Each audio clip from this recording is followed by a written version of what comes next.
remember us. 3 weeks from now, I will be harvesting my crops. Imagine where you will be, and it will be so. Will you fight? And ushering a future brighter than anything we can imagine. And I'm gonna stay right here and fight for this lost cause. The line must be drawn here! Victory or death! And they will know what we can do! Got too far! One chance! Just one chance! We will not go quietly into the night. We can break this army here. We are lions! They'll never take our freedom! To victory!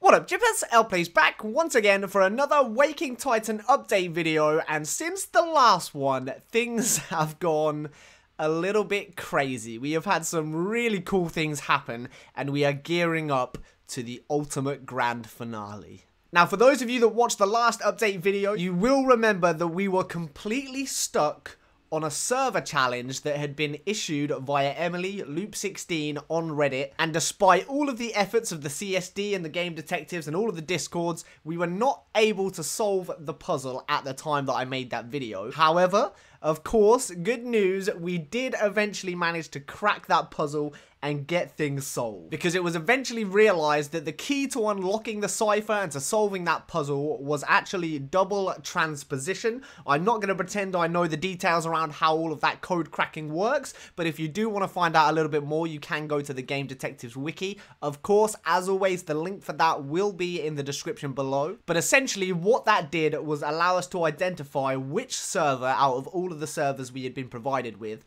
was the one that was causing problems. And after we figured that out, we posted that on the Reddit in reply to Loop16, and they took the action of shutting down that server. And that server, of course, was causing problems because it had still been running some ware processes. Those pesky little jippers. So all was well in the world, we had shut down the malicious server and everything was looking rosy. Until, bum bum bum, we immediately received notice that Tarek, one of the dreamers that had been trapped in the Ware headset, that had been trapped in the simulation, his status had updated to quite a grave one, and that said, subject deceased. Our actions had led to the death of Tarek. Shutting down that server that had been running the Ware processes actually caused some sort of issue or some sort of disconnect to the dreamer Tarek, and he is now dead. So once again, we have seen some quite severe consequences to the actions the CSD members have taken, and that has led to the loss of life of Tarek the Dreamer. And this seems to be quite a heavy theme with this stage of the ARG. They are taking the storytelling in quite a deep and dark direction. They are dealing with some very heavy and hard-hitting themes. Emotions are flying high at the moment. We did, of course, lose the guiding light of the CSD, and now our actions have led to the death of one of the dreamers. And things may yet get worse before they get better. But now let's talk about what happened next, because there have been some very interesting developments in the ARG. The Waking Titan ARG did cross over into No Man's Sky the game, giving us a community puzzle, a community challenge that we all had to prepare for and take part in the actual game itself, which was really freaking fun. I took part in this. It was an absolutely great time. For those of you that might have missed this and don't know what happened, let me just bring you up to speed. So Cobra TV, a fantastic No Man's Sky YouTuber, was directed to a particular planet via the portal code address in the game in No Man's Sky and told to wait there and be ready for something to happen. So he did this and he streamed the entire thing. He went to this planet and we waited for things to kick off, and boy did they kick off. Loads of players joined Cobra there at this location. Loads of the community all gathered together in the basic multiplayer that's available in the game today. all joined up, all hunting around these planets, trying to find the communication, trying to find the clue that would give us the portal address to the next planet we had to go to. And after we'd gone to a few of these planets, we realized they had all been renamed. And it turned out that these names that the planets had been changed to were actually the clue leading us to another London live drop, of course, which I took part in. So each of the planet names all had one of their letters capitalized, and once we'd got to all of them, it turned out that they spelled out the word London. And the way we got from one planet to the next to the next to the next was taking the planet name of the first one, putting it into the SATCOM dashboard, and that actually came back with the address for the next planet. So that's kind of how we carried out the little scavenger hunt. We were in game, finding the planets, jumping over to laptops, plugging in the codes, getting the next planet, jumping back and hopping along. It was kind of crazy. It was a lot of fun. The GD guys were all over it, absolutely flying through these, so we got the clue very quickly. But even for those of us just there kind of bewildered, taking part and having a good time,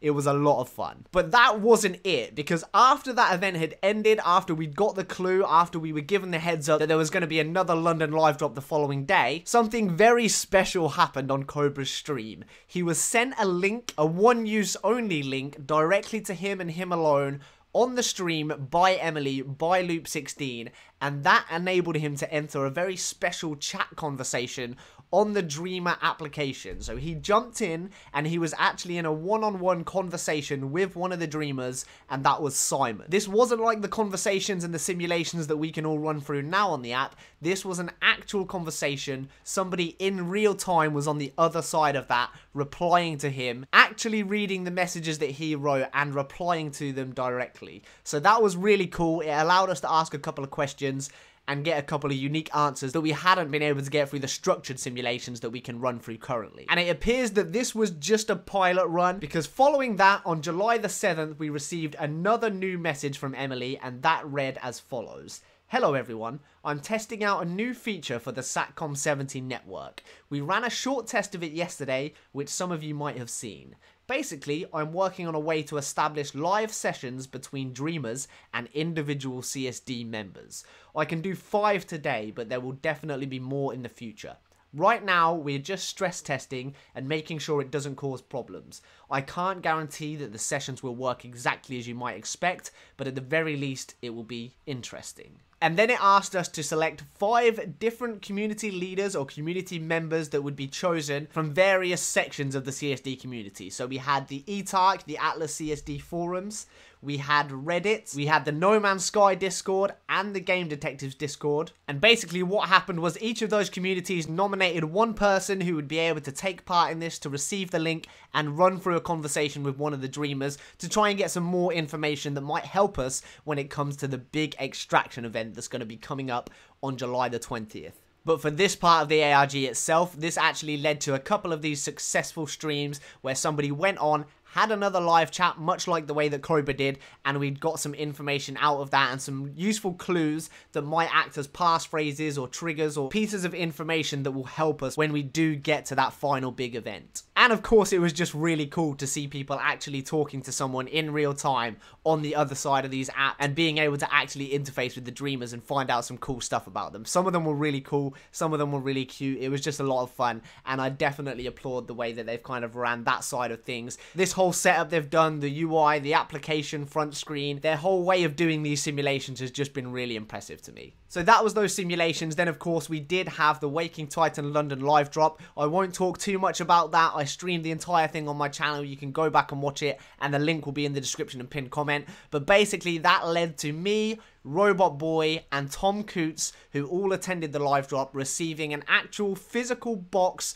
for the No Man's Sky Next Xbox release. Now, the back of the box was blurred. It was the first time we'd ever seen what the back of the box is going to look like, but it was pixelated quite heavily, so we can't see everything on there. And on the front of the box, of course, that's the first time we've seen the wording that's going to be there for the next update, and it does say the massive next update, which I found really funny because my first ever 1.5 predictions video, I said that it was going to be a massive update, and then they've gone and used those exact words here. Coincidence, I'm sure, but still pretty fun for me. And I'll show a couple of pictures of that now, but the really special thing for me personally was, along with that box, we also received a signed thank you note from Sean Murray himself. This is one of the coolest things that's ever happened to me since I've been a part of this community. The last live drop events that I went to, these kind of things, they're always so much fun. You get to meet other people that are as passionate as you about the ARG and about No Man's Sky, and just hooking up with other people like that is always a great time. But then to actually get a thank you to all of us, it wasn't just for me, it wasn't just for Robot Boy and Tom. This was a message to everybody following this, to everyone taking part, just saying thank you for playing and we hope you enjoy what comes next. So I thought that was definitely one of the highlight moments for me, and a really cool little thing for all of us to enjoy.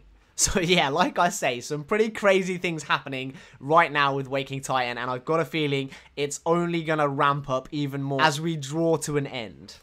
So that's kind of where we've got to with the ARG itself. We've had these conversations and they were taking place with Philip, Toby, Yoonha, Claire and Alexander. And if you want to see those, if you want to read the transcripts, you can go to the Game Detective site and the links to all of those are there. Definitely recommend checking them out. And a huge props to these guys that are jumping on, doing streams. Some of these guys that were doing this aren't even streamers, you know, this isn't something they do. And they still had the courage to get up there in front of everybody. Of course, you know what people are like, criticizing them for not being quick enough typing or not asking the questions that they wanted to ask, but they got up there with the pressure of all of us on their backs and carried out these conversations, and it was really fun. I know how easy it can be to get flustered when you're streaming. But that's not it, there is more. We did receive another official comms from Old Gods directly, the puppet masters behind the scenes of the ARG, the email address that sends out all of these official communications to every CSD member. So if you are signed up, you should have that email yourself from Old Gods, but I will summarize some of the key points here. It says the 6-month journey is coming to an end and we are reaching out for your help to complete the final stretch. So we know we're gearing up for that big event, the end of at least this phase of Waking Titan before the next update drops. And it tells us that the planned extraction date is July the 20th. So if this is anything like the previous phases of Waking Titan, that's going to be a big multi-day event, probably via live stream as it has been in the past, which will have all of us working together. And it does encourage everyone, whether you've taken part so far or not, to try and get involved in this. So definitely keep an eye out on July the 20th for when things start happening. If that is a live stream, go ahead and watch it, join it, take part, put your suggestions in the comments, in the chat, and become a part of Waking Titan history as we carry out this massive rescue mission, this large-scale extraction exercise to try and save the dreamers that are currently left alive in the simulation, trapped in those wear headsets. At the time of me making this video, there's only one dreamer currently that hasn't been unlocked on the SATCOM dashboard. I expect we're going to get that very soon before this extraction event can take place, and I'm hoping that that's still going to be how we unlock Element 6 and hopefully get a screenshot or some other teaser for the next update before the final event, you know, before the big one, before the big extraction takes place. But now let's talk about this actual extraction itself. So first of all, I want to give my view on what I think it's going to lead to. I expect it's going to be very similar to what we have had before. The event will start on the Friday, on July the 20th. I think it will run across the weekend. It won't be a one-day thing or a short thing. It's going to keep going. It's going to require all of us to take part. And hopefully we will be able to save as many of those dreamers as possible and get them out and extract them safely. And I think once all of that wraps up, the following day on the Monday, so that will be the 23rd, I expect that's when we will see the No Man's Sky next update trailer, and then the patch notes and the actual update going live will be the next day, of course, July the 24th. So in terms of when they release the trailer and the patch notes, the exact same schedule they have always followed, they have always stuck to. But there is a very clear warning on this Old Gods email, and something we should all think about very carefully, because they have said 12 people are currently trapped in a state of artificial dreaming following a wear experiment, and their technical team has advised them that the process to successfully extract a dreamer is highly complex, and it is likely that not all dreamers will be safely extracted. So it does sound like they are preparing us for some hard-hitting stuff here.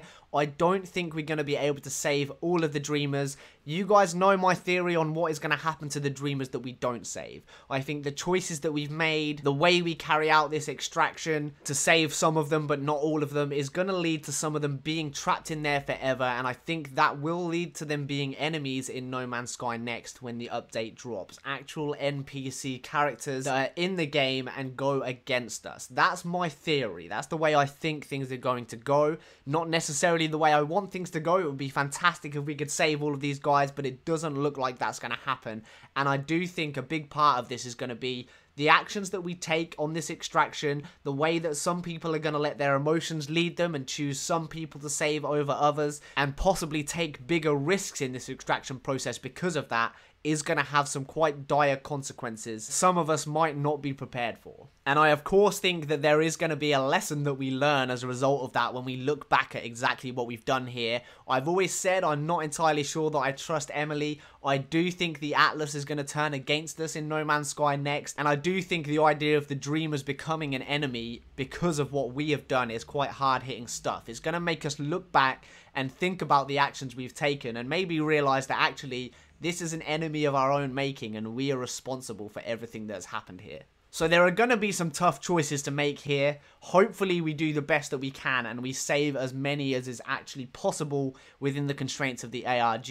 But definitely brace yourselves because I don't think this is going to be a smooth operation. So yeah, that's pretty much it in terms of the update and what's actually happening and what's going on and what I think about it all. For anyone that is wondering, when it comes to this extraction event, when it comes to us being asked to make tough choices, I personally am going to try and base any decisions that I make purely on what I think the success rate is of getting these people out safely. Whatever I think is going to lead to the best possible chance of an extraction going smoothly is the decision that I'll be making. I can already tell that some people are going to base it on other things. I know there are people out there that have favorites or that have connected with a particular dreamer more than the others, and I definitely think that's going to influence some people's choices, but just beware that that may come with some consequences that you are not ready for. So yeah, that's it guys, the big extraction event starting on July the 20th. Make sure you're ready for that one. Make sure you're keeping your eyes open. Basically what I'm trying to say is be there or beware.